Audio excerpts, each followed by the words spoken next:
Buenos días a todos. Vamos a dar comienzo a la sesión general de hoy. Tenemos a Pepe Meseguer Cabezas, R4 de Otorrino, que nos va a hablar del manejo de las urgencias de su especialidad para residentes. Esperemos que os guste. Bueno, buenos días a todos. Mi nombre, como ha dicho, es José Meseguer Cabezas. Muchos me conocéis como Pepe y soy residente cuarto año en este hospital. En primer lugar, me gustaría dar las gracias al servicio de docencia por contar conmigo para dar esta sesión en el día de hoy y también a todos los asistentes y en especial a mi servicio por acompañarme. Bien, cuando me propusieron dar esta sesión, me comentaron acerca de las urgencias en Otorrino, sobre todo enfocada para residentes que están en la puerta y médicos de familia. Y bien, pues mi objetivo no es más que ese, que dirigirme a todos ellos y al resto, sobre todo para comentaros la patología que nosotros vemos y por si el día de mañana cualquier residente está en otro hospital donde no hay un otorrino, pues pueda saber diagnosticar y tratar toda nuestra patología.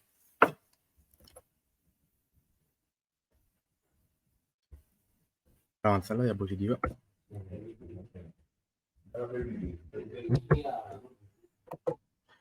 Bien, he decidido organizar esta sesión en 3 bloques. En primer momento vamos a hablar del bloque de oído, que quizás es el bloque más tedioso porque es donde se engloba la mayoría de nuestra patología. Luego hablaré un poquito del bloque de nariz, del bloque de faringe y de otras patologías como la parálisis facial y los cuerpos extraños. Bien, pasamos al bloque de oído. Una breve reseña anatómica. Como todos sabemos, el oído tiene 3 partes. La primera parte, que es el pabellón y el oído externo, separado del oído medio a través de la membrana timpánica. Y por último, el oído interno. En función a esa anatomía, pues vamos a hablar de las diferentes patologías que nos podemos encontrar en urgencias. En cuanto al pabellón y al oído externo, hablaremos de la pericondritis, del otohematoma y del herpes zóster, del tapón de cerumen, de la otitis externa difusa y circunscrita, así como de la otomicosis. En el oído medio hablaremos de la otitis media serosa, la otitis media aguda, la meningitis bullosa y la perforación timpánica. Y en el oído interno, de la hipacusia súbita, del acúfeno y del vértigo. Bien, muchos de los que habéis hecho guardias conmigo sabéis que soy un poco insistente con los síntomas que hay que preguntar a un paciente que viene por una patología de oído. Pues en primer lugar, si le duele el oído o le pica, si le supura el oído, ya sea con pus o con sangre, si tiene sensación de taponamiento, si tiene vértigo, acúfenos, si tiene fiebre o un catarro de vías altas previo. Y bien, en la exploración, que es bastante importante en nuestra especialidad, comentaros que en los niños se suele corregir el conducto auditivo tirando del lóbulo hacia atrás y hacia abajo, y sin embargo en los adultos se suele corregir tirando del pabellón auricular. Editar esto, es que si no, no se ve la imagen. De la parte superior tirando hacia arriba y hacia atrás. Antes de pasar a hablar de la patología del oído y de ver las imágenes, que son bastante interesantes, me parece también muy importante reseñar lo que es una otoscopia normal. Como podemos observar en la imagen, observamos una prominencia, que es el mango del martillo, que divide al oído en anterior y posterior, y luego el lumbo, que es el centro que divide en superior e inferior. Por lo tanto, se nos quedan así cuadrantes, que son anterior inferior, anterior superior y posterior inferior. Además, para guiarnos siempre tenemos el triángulo luminoso, que en un oído normal suele estar siempre en el cuadrante anterior inferior. Bien, hablando de patología del pabellón, decir que en primer lugar vamos a hablar de la pericondritis, que no es más que una inflamación del cartílago del pabellón auricular. Normalmente el lóbulo se respeta, como sabéis, está compuesto de grasa y no lleva cartílago, y siempre suele haber un orificio de entrada, ya sea por una herida o un picotazo de algún insecto. Y lo más importante a reseñar es que se debe de poner antibiótico oral, sobre todo para cubrir pseudomonas. Nosotros utilizamos mucho el ciprofloxacino 500 mañana y noche durante 7 días. En cuanto al otohematoma, la imagen es muy parecida a la pericondritis, con la diferencia en que a la palpación vamos a notar una colección.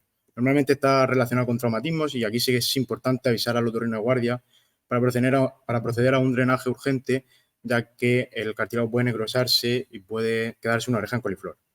Y bueno, el herpes zóster, como muchos conocemos, en función del estadio en el que se encuentre, podemos encontrar en primer lugar vesículas o posteriormente costras, que son bastante dolorosas. Estas se pueden asentar en el pabellón auricular y en el conducto auditivo, incluso en la membrana timpánica. Para el tratamiento, si nos encontramos las primeras 72 horas, se puede dar un antiviral.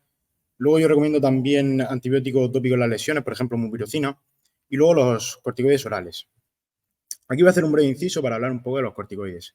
Como sabéis, los otorrinos somos una especialidad que utilizamos muchísimo los corticoides. Y bueno, nosotros trabajamos muchísimo con la prednisona, que es el dacortin, y con el zaplenine, que es el deflazacort. A mí personalmente me gusta más la prednisona porque tiene un poquito más de potencia y la dosis a la que nosotros solemos trabajar en nuestra área es a miligramos kilo. Sin embargo, el zaplenine, al tener un pelín menos de potencia, se debería poner a miligramos y medio y demás. Entonces, para ajustar las dosis es mucho más fácil la prednisona. Además, comentaros que no es necesario hacer una desescalada si el tratamiento se va a prolongar más de 15 días. Esto es importante porque muchas veces intentamos hacer una desescalada y prolongamos el tratamiento corticoideo sin que sea necesario.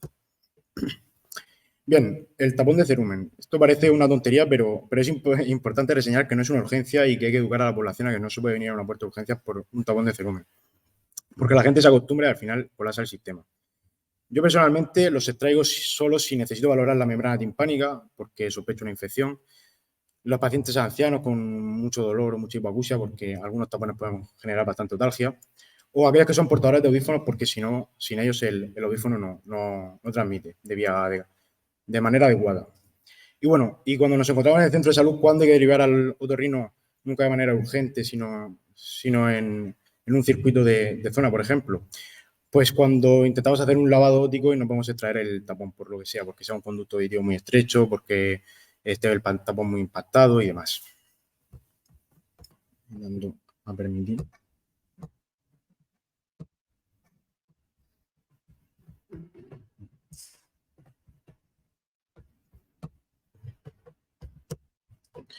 Bien, la otitis externa difusa. Esta otitis es muy típica de verano. Se conoce como la otitis de las piscinas y el agente causal es la pseudomonas. Es una otitis que duele bastante, la otalgia es muy importante y además, pues, reseñar que, a diferencia de la otitis media aguda, como veremos posteriormente, no suele cursar con fiebre. En la otoscopia es muy llamativo que muchas veces no vamos a poder realizarse al paciente por el dolor que presenta. Cuando presionas el trago, pues el paciente tiene mucho dolor y es lo que se conoce como signo del trago positivo. Y bueno, la imagen que se suele ver son las imágenes que se observan en la pantalla con un edema de conducto auditivo que muchas veces pues, es imposible llegar a visualizar la membrana timpánica y la inflamación. Muchas veces me llaman de urgencias y me comentan y me dicen, bueno, es que veo el conducto un poco enrojecido, un poco inflamado. Bueno, realmente el enrojecimiento del conducto no se considera una otitis externa. La imagen de la otitis externa es difusa, es una imagen de muchísima inflamación, muchísimo edema. El tratamiento son las gotas tópicas, ya que es una infección de la piel del conducto. Y nosotros utilizamos mucho el Cetrasal Plus, que lleva ciprofloxacino más corticoides. 4 gotas cada 8 horas durante 7 días, suele ser la pauta habitual. Y bueno, corticoides orales y analgesia. Además tenemos la otitis externa circunscrita, un poquito menos frecuente que la otitis externa difusa, que no es más que un forúnculo en el tercio externo del CAE. La imagen es pues muy similar a las que se ven en la imagen, en la presentación, y pues muchas veces si vemos que fluctúa, pues es necesario un drenaje para el alivio del dolor. Si vemos que es muy recidivante y que no se termina de solucionar con el tratamiento del drenaje, quizás deberíamos asociar un antibiótico oral para cubrir Staphylococcus aureus. Bien, la automicosis o infección por hongos en el conducto. Está relacionada, como la mayoría de las infecciones con hongos, por la entrada de agua. Sabéis que los hongos pues, suelen anidar en la humedad, en las piscinas y demás, pues aquí en el oído es idéntico. Además también está relacionada cuando ponemos un antibiótico tópico en gotas, que quizás no es necesario y destruimos la flora bacteriana normal del paciente, haciendo que así aniden los hongos. Esta patología, más que con dolor de oído, suele cursar con picor. Los pacientes se quejan muchísimo de picor. Y en la otoscopia podemos ver las imágenes que presento aquí, que son unas hifas negruzcas, en caso de que estemos hablando de un aspergillus, o un exudado blanquecino y algodonoso, más típico de cándida. A veces más que negruzcos son amarillentas, que son por aspergillus flavius. Y bueno, el tratamiento siguen siendo gotas tópicas, pero a largo plazo, porque los hongos son súper resistentes. Entonces es necesario prolongar el tratamiento por lo menos 15 días. A mí me gusta muchísimo el menadeno autológico. Además, esta patología es necesaria una aspiración porque si ponemos gotas pero no quitamos los hongos, la infección no se va a solucionar. Y luego es importante también reseñarle a los pacientes que no deben de mojarse el oído. Como he dicho, los hongos anidan sobre todo en zonas muy húmedas. Entonces hay que intentar mantener el oído seco. Para ello, yo más que los tapones, que al final los tapones te los pones para ducharte, luego te los quitas, luego te los vuelves a poner y al final el hongo anida en el tapón y te lo está sacando y metiendo. Yo suelo recomendar un algodón con vaselina porque es de usar y tirar y así nos aseguramos de que no se queda ahí anidado el hongo y que estamos haciendo que vuelva a crecer ahí. Bien, ahora vamos a pasar a la patología del oído medio. En cuanto a la otitis media serosa, deciros que es... yo se lo digo de forma informal a mis pacientes como que es un resfriado, pero en vez de la nariz, del oído. Es muy típico que el paciente tenga un catarro de vías altas. Y bueno, más que dolor, la sensación de los pacientes es de escucharse a ellos mismos, de tener una sensación de taponamiento, como de burbujeo dentro del oído. Y la otoscopia, la verdad es que muchas veces es muy difícil de diferenciar de una otoscopia normal. En aquellas otitis medias serosas muy llamativas sí que se puede observar, como vemos en la imagen, algunos niveles hidroaéreos, algunas burbujitas, pero realmente lo que más nos cambia a nosotros es la diferenciación del color del tímpano y sobre todo de la desaparición del triángulo luminoso en muchos casos. El tratamiento, bueno, realmente no hay nada establecido con evidencia que se sepa que es totalmente eficaz, pero bueno, la verdad es que es bastante molesto y yo suelo asociar unos corticoides orales 15 días, un corticoide nasal tópico, porque como sabéis la nariz se comunica con el oído a través de la trompa y pues muchas veces el corticoide nasal dilata la trompa y bueno, pues puede hacer que drene un poquito el moco que hay en el oído. Yo suelo poner 2 pulverizaciones mañana y noche durante 15 días y luego, ojo, cuidado con los vasoconstrictores, con el Lutabón, que tiene un muy buen efecto los primeros días, pero posteriormente puede tener un efecto rebote, incluso una adicción para el paciente. Entonces, en caso de que lo recetemos, hay que explicarle al paciente que no deben de prolongarse más de 3 o 5 días. Además, mascar chicle o hacer maniobras de valsalva puede ayudar a movilizar todo el moco que hay dentro del oído medio. Y bueno, a los otorrinos la verdad es que nos llama mucho la atención todo lo que es unilateral. Lo que es unilateral en nuestra especialidad no nos gusta. Entonces, bueno, dejar aquí escrito que ante una otitis media serosa unilateral hay que derivar al otorrino para valorar sobre todo el Caun, porque puede ser que haya alguna masa que esté obstruyendo el drenaje de la trompa y que esté haciendo que el paciente tenga otitis media serosa de repetición. Bien, en cuanto a la otitis media aguda, aquí el paciente sigue a tener un dolor muy intenso del oído y la mayoría de veces cursa con fiebre. Puede cursar con otorrea o otorragia en función del estadio en el que nos encontremos. Yo a mis pacientes también haciendo una comparación que no es del todo cierta, les comento que, bueno, al final el moco está en el oído, el moco se infecta y pues se acumula la infección, el pus, la sangre, el moco y al final, si eso no se soluciona, el oído medio se llena y tiene que buscar una vía de salida. ¿Y cómo lo busca? Pues perfora el tímpano, que es como la puerta, y sale. Entonces, pues si nos encontramos ya en ese estadio tan avanzado, pues sí que se puede asociar otorrea y otorragia. En la otoscopia pues vamos a visualizar una membrana muy congestiva, muy hiperémica, muy vascularizada, muy abombada e incluso podemos observar una perforación timpánica en caso de que estemos en la fase más avanzada con otorrea u otorragia. El tratamiento es antibiótico oral porque la infección está en el oído medio. Por lo tanto, si ponemos gotas nunca va a llegar porque el tímpano hace de stop o de barrera. Y bueno, podemos asociar gotas siempre que ya tengamos otorrea, porque en ese caso sí que se supone que hay una microperforación y que quizá el antibiótico puede ser efectivo, aunque realmente a mí tampoco me gusta mucho. Tampoco me gusta poner el Cetrasal Plus en estos casos porque es bastante erosivo y suele hacer daño en la caja. Sí suelo mandar otros como el Lotis o el Crucigenta. Y bueno, la meningitis bullosa es una otitis media aguda, pero que en este caso más que por bacterias suele ser de causa viral y suele generar la imagen de esas ampollas tan llamativas seromorrágicas sobre la membrana timpánica. Hay que avisarle al paciente que por el transcurso de la enfermedad esas ampollas que tiene, lo más probable es que revienten y le salga sangre por el oído y es algo totalmente normal. Y que probablemente cuando salga sangre en el oído y exploten esas membranas, esas ampollas, de la membrana, pues también se produzca un alivio del dolor. Para ello también podemos asociar AINES e incluso calor seco.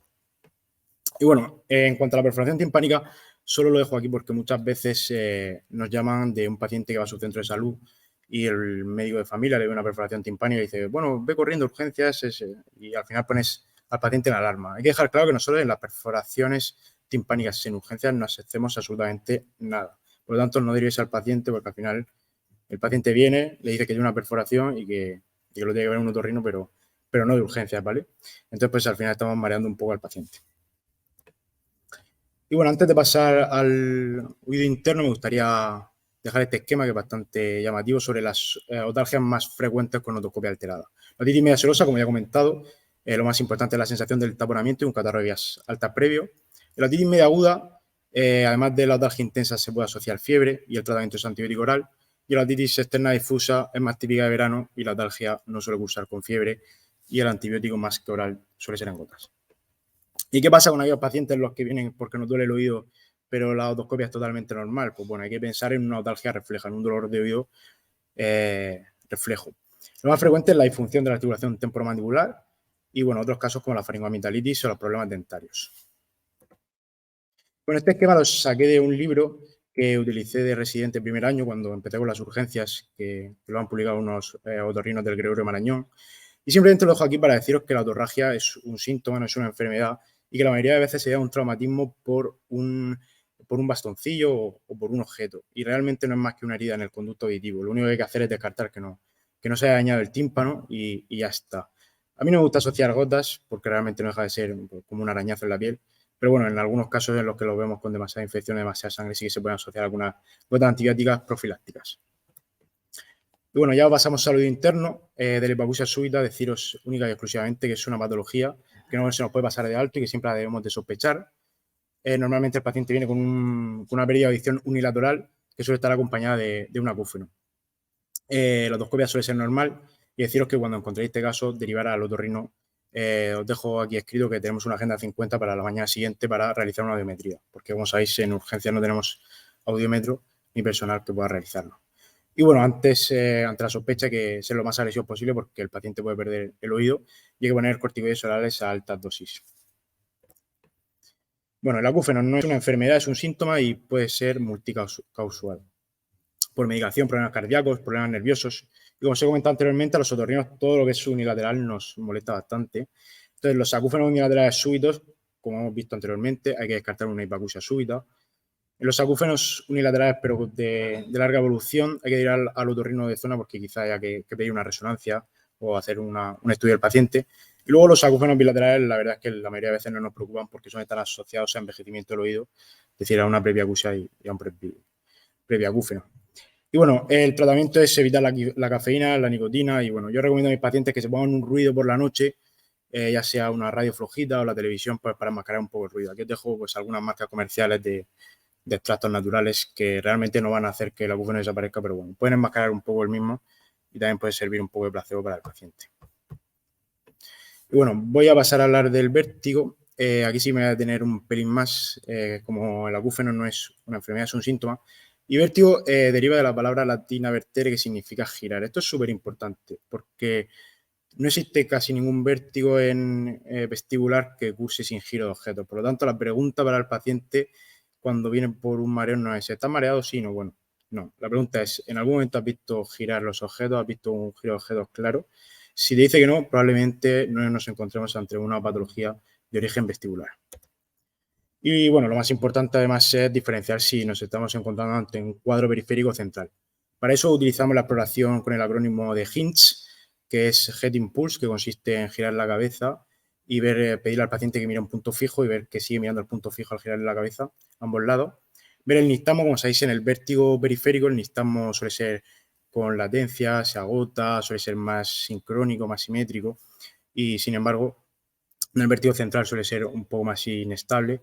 Y el Q-test, que tiene una especificidad súper alta, pero tiene una sensibilidad muy baja. Esto significa que si vemos un Q-test positivo, podemos asegurar casi al 100% que nos encontramos ante una patología de origen central. El problema es que la mayoría de los pacientes no van a tener un Q-test positivo.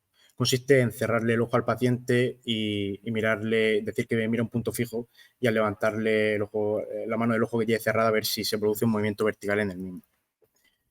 Y bueno, esto es un poco el resumen de lo que he comentado. El Head Impulse, si hay sacada, podemos considerar que es periférico, si no hay sacada, que es central.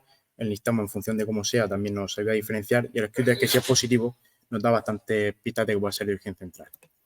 Y bien, ¿qué patología tenemos los otorrinos, sobre todo que curse con vértigo? Pues la neuritis vestibular es la única patología de origen agudo, por lo que un paciente va a acudir a urgencias. La mayoría de veces son pacientes mujeres de entre 30 a 40 años y se cree que se produce una inflamación por una causa viral del nervio que lleva al equilibrio. Esto produce un nistagmo espontáneo bastante llamativo y el paciente está bastante sintomático. No suele cursar con ningún otro sintomatológico y tiene dos fases. La fase aguda, que es cuando el paciente va a acudir a urgencias, que cuando vamos a observar ese nistagmo espontáneo. y ese cortejo vegetativo tan llamativo. Para ello pues, solemos poner sulpirida, corticoides y antieméticos. Ojo con mezclar la metoclopramida con la sulpirida porque puede producir efectos extrapiramidales. Y bueno, y en cuanto a la fase crónica, deciros que el paciente ya no va a tener el giro de objeto ni el mareo importante, pero sí se le va a quedar una inestabilidad bastante importante por la que va a necesitar casi seguro rehabilitación vestibular.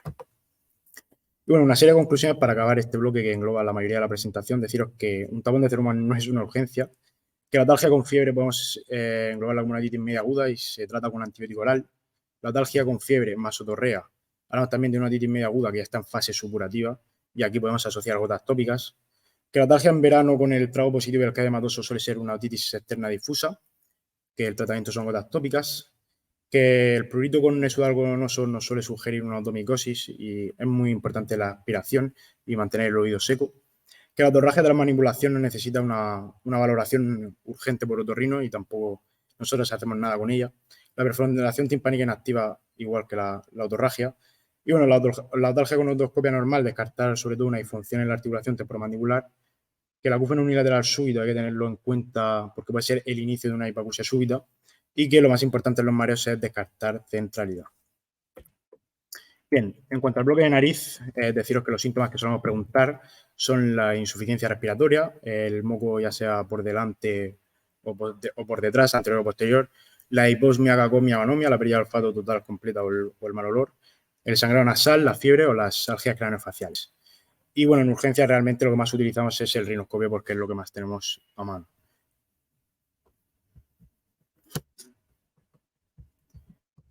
Bien, la sinusitis aguda puede ser viral o bacteriana. Para diferenciarlo nos basa muchísimo en la historia clínica. Si el paciente no tiene fiebre o tiene una febrícula y la rinorrea no es maloliente y no es verdosa y espesa, pues normalmente es una rinorrea, una sinusitis viral. Sin embargo, si el paciente tiene fiebre, muy mal estado general, mucho dolor a la palpación de los senos, al agachar la cabeza con una rinorrea mucopurulenta, podemos asumir que el paciente tiene una sinusitis aguda y el tratamiento en este caso es antibiótico oral con Omentine durante 7 días. Además, asociamos spray nasales como el Nasonex y corticoides orales.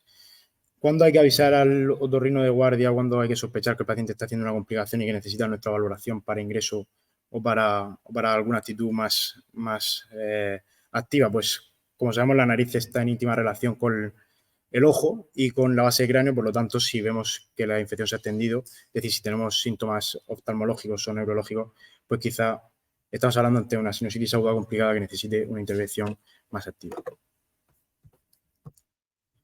Bien, del traumatismo nasal, deciros que los pacientes que tienen un traumatismo nasal normalmente vienen con muchísimo dolor en el dorso nasal, se quejan de dificultad para respirar muchísimas veces porque sangran y la sangre se queda acumulada en la fosa. Y deciros que nosotros, la mayoría de veces, si el traumatismo nasal no es muy llamativo, no nos preocupa el sangrado nasal, porque no es un sangrado nasal que normalmente es autolimitado. Y no sabemos hacer mucho con ese sangrado porque la mayoría de veces, ya os digo, que cuando vamos a valorar al paciente, el paciente ya no está sangrando. Y bueno, deciros que lo más importante en esta patología es la exploración. Lo más llamativo es el dorso nasal, la inspección de la pirámide del dorso nasal. Para ello tenemos que apretar al paciente, aunque le dejamos a veces mucho daño, y ver si en la zona de los huesos propios crepita, si hay hundimiento o desplazamiento de la nariz. En caso de que haya eso, podemos asumir que ya más que un traumatismo estamos hablando de una fractura nasal desplazada y ahí sí que habría que hacer una colocación de los huesos propios, de esa fractura. Y bueno, os dejo aquí que la rinoscopia anterior a veces, aparte de coágulos de sangre, es importante realizarla porque hay que descartar siempre, como vemos aquí en esta imagen, que no se produzca un hematoma septal que puede necrosar el tabique y causar una perforación. Entonces, lo más importante en estos casos es fijarse si hay hematoma o no hay hematoma y en caso de que lo haya, avisar al otorrinoguardia. Las pruebas de imagen a mí realmente me sirven de poco cuando yo veo a un paciente con un traumatismo nasal. La radiografía de huesos propios muchas veces la pido por aspectos legales si ha habido alguna agresión. Y bueno, muchos pacientes, como son politraumas, suelen venir y ya se le hace un TAC directamente. Y deciros que en aquellos en los que hay múltiples fracturas faciales, aparte de la fractura de huesos propios, nosotros tenemos una actitud conservadora.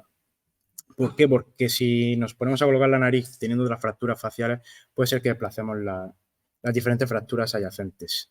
Y bueno, deciros que muchas veces también informan de hemoseno, que no es más que sangre en el seno, y nosotros ahí también tenemos una actitud totalmente conservadora en la cual no solemos hacer nada.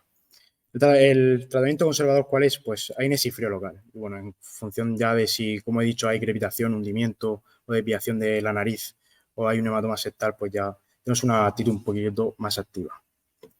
Bueno, respecto a la epistaxis, quiero dar simplemente la idea de que, además de ser más que una urgencia, una emergencia que el otorrino tiene que valorar sí o sí, el paciente tiene que estar estabilizado y monitorizado. O sea, lo primero que hay que hacer con un paciente que viene por un sangrado, ya sea la nariz o cualquier cosa, es tomarle la tensión y las constantes y estabilizarlo. Esto es súper importante. Y posteriormente ya, cuando el paciente esté estabilizado, llamamos al otorrino de guardia. ¿Qué pasa si no tenemos otorrino de guardia? ¿Qué hacemos? Pues taponar como sea. A mí me gusta mucho el agua oxigenada, creo que es de los mejores hemostáticos que hay a nivel nasal.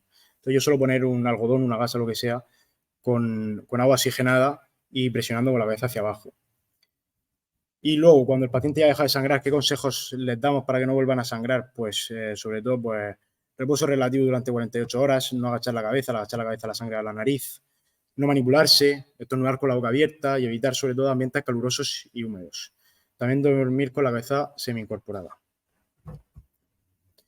Conclusiones de este bloque de nariz. Pues bueno, la sinusitis audobacteriana, como he dicho, suele causar rinorrea maloliente y dolor cefálico y dificultar la respiración. Y el tratamiento son antibióticos orales y spray nasal. La sinusitis audobacteriana con complicaciones oculares o neurológicas, tenemos que avisar al otorrino de guardia para descartar cualquier complicación. El traumatismo nasal, lo más importante es la exploración física más que las pruebas de imagen. En la exploración física, si observamos una desviación evidente, una crepitación en la zona del hueso propio o un hundimiento, vamos a asumir que hay una fractura desplazada y que hay que avisar al otorrino de guardia para la colocación. Siempre y cuando no haya una fractura facial adyacente, porque en ese caso nuestra actitud no va a ser más que frío local y ANS. La epistaxis, lo más importante es estabilizar al paciente y taponar con la cabeza hacia abajo, realizando presión nasal, como acabo de comentar, con agua oxigenada. Y bueno, en cuanto al bloque de faringe, decir que los síntomas que debemos de preguntar a un paciente que viene por una patología en esta área es sobre todo la odinofagia, el dolor al tragar, la imposibilidad de tragar, la disnea, la disfonía, la fiebre, la sialorrea o la dificultad para la apertura bucal. La exploración se suele hacer con una luz frontal, esto no lo he comentado anteriormente, aprovecho para decirlo aquí. Todas nuestras cavidades son oscuras, entonces nosotros siempre necesitamos, tanto para el oído, la nariz o la boca, una luz. Entonces nosotros solemos usar mucho el fotóforo, la luz frontal, y bueno, y el depresor, que consiste pues en introducirlo con la boca abierta y la lengua siempre dentro del paciente y apoyándolo hacia abajo sobre los 2 tercios anteriores. Como sabemos, en el tercio posterior está el reflujo nauseoso y vamos a hacer que el paciente sea inexplorable. Aquí dejo algunas fotos de los faringes normales. Quizás en la segunda foto vamos a pensar que el paciente tiene una amigdalitis, realmente lo que tiene es una hipertrofia amigdalar, el paciente sea roncador, pero no es más que una imagen de una orofaringe normal. En cuanto a la faringoamigdalitis, que la mayoría de aquí la sé manejar, solo quiero deciros que además de la imagen de los exudados pultáceos y demás, se pueden producir puntos de coágulo y placas de necrosis. Eso es totalmente normal. Las anginas están supervascularizadas. Y bueno, en aquellos pacientes en los que los tratamos correctamente, con la aumentina 875, la prednisona, cuando vemos que el paciente no mejora y que sigue con la misma imagen, debemos de sospechar, sobre todo en pacientes jóvenes, una mononucleosis. Por lo tanto, es muy importante pues, llamar al laboratorio y pedir los linfocitos atípicos para descartar este cuadro. En aquellos pacientes en los que tengan una dificultad para tragar o que tengan una deshidratación, pues podemos valorar un ingreso para dar una nutrición los primeros días hasta que baje la inflamación. Y bien, la complicación supurada por excelencia de la faringoamigdalitis es el acceso periamigdalino. Aquí el paciente sí va a estar llamativamente mal. Va a tener mucha fiebre, mucha disfagia, le va a costar muchísimo abrir la boca, va a tener una voz de ocupación muy llamativa. Incluso a veces puede tener dificultad para la movilidad cervical. En la boca lo que observamos, como vemos en las imágenes, un abombamiento de la pared que recubre anteriormente a la angina. Suele haber un abombamiento, muchas veces es tan llamativo que suele desplazar la ula hacia el lado contralateral. Y bueno, en estos casos sí que es necesario avisar al otorrino de guardia para valorar un drenaje o un ingreso en función de si estamos ante un flemón o un acceso. Bueno, esto es una imagen un poco trampa porque muchos podemos pensar que aquí nos encontramos ante una faringoamigdalitis y no es más que un paciente recién amidalectomizado. Esta es la imagen de cómo cicatriza un paciente que le hemos quitado las anginas unos días previos. Esas placas de fibrina son normales y naturales, no significa que esté infectado, no hay que asociar antibióticos ni nada por el estilo. Y bueno, como conclusión es deciros que la faringoamigdalitis con exudados pultáceos necesita un antibiótico oral y corticoide y cuando no responde a ese tratamiento pues podemos sospechar una mononucleosis. Muchas veces es normal que sean puntos hemorrágicos o necróticos en las anginas, como he dicho, están muy vascularizadas Y bueno, si hay una odinofagia intensa, una deshidratación, se puede valorar un ingreso para hacer que baje un poquito la inflamación y que mientras tanto el paciente pues, pueda nutrirse e hidratarse. Si el paciente tiene un estado general muy malo, con voz de ocupación, trismus, y vemos ese abombamiento tan llamativo como en las imágenes, podemos asumir que estamos ante un acceso piramitalino, por lo tanto ahí sí que debemos de avisar al otorrino de guardia. Y bueno, ya para acabar, deciros que la parálisis facial es una entidad bastante frecuente, donde lo más importante es diferenciar si el paciente tiene una parálisis facial periférica o central. Para eso nos fijamos en la frente y en el ojo. Si vemos que hay un descenso de la ceja, una pérdida de arrugas frontales o un fenómeno de velo, es decir, un retraso o una dificultad para el cierre ocular, vamos a asumir que estamos ante una parálisis facial periférica. El tratamiento no son más que corticoides orales y lágrimas artificiales y protección ocular por la noche. Sí que es muy importante también decirle al paciente el transcurso de esta enfermedad. El paciente viene muy asustado cuando ve que de repente se le paraliza media cara. Hay que decirle que pues, probablemente esto acaba de empezar, que tiene una larga evolución, que probablemente pase por un periodo en el cual empeore y aumente la sintomatología y posteriormente irá mejorando hasta que pasen unos meses y acabe estando totalmente normal. Y bueno, ya para terminar, comentar los cuerpos extraños. El cuerpo extraño óptico se realiza igual que para la extracción de un tabón de cerumen, mediante el lavado nasal, siempre que no sea un objeto punzante o un insecto. Si nos encontramos ante un insecto, lo más importante es echar alcohol en el conducto para matar al mismo, porque puede producir muchísimo daño en la membrana timpánica. En cuanto al cuerpo extraño orofaringeo, la mayoría de veces, como vemos aquí en la imagen, se asienta en la amígdala, en el polo inferior de la angina, y lo más importante es asegurar la vía aérea. Y en el cuerpo extraño nasal, lo más importante es no manipular, porque la mayoría de veces más que sacarlo lo acabamos introduciendo y luego dificulta muchísimo la extracción por nuestra parte. Y bueno, esto es todo y espero que lo hayáis pasado bien, como lo paso yo cuando voy a ver a mi Real Murcia. Así es, esto es todo. Muchas gracias por su atención.